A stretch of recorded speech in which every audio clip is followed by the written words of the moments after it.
Jajaran Polresta Solo menangkap seorang warga Solo yang diduga melakukan aksi penipuan terhadap seorang pengemudi ojek online dengan cara tidak membayar biaya antar dari Purwokerto ke Solo sebesar Rp700.000. Tersangka ditangkap pada Selasa malam atas laporan warga yang melihat pelaku sedang mendatangi tempat karantina mandiri bagi pemudik di Geraha Wisata Niaga. Namun saat diinterogasi tersangka batuk-batuk dan mengaku tidak sehat.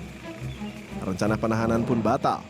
Polisi memanggil petugas medis dari RSUD Dr. Muwardi Solo untuk memeriksa kesehatan tersangka. Tim medis kemudian membawa pelaku ke rumah sakit untuk menjalani pemeriksaan. Sesuai dengan protokol kesehatan yang ada, kita koordinasi dengan RSUD, kemudian kita melaksanakan pemeriksaan terhadap yang bersangkutan itu.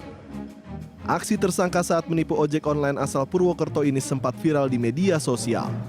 Tersangka juga sempat ditolak keluarga pulang dan diminta untuk ikut program karantina mandiri dari Pemkot Solo.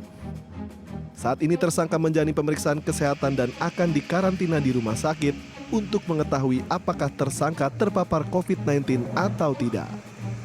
Sehartono, Solo, Jawa Tengah.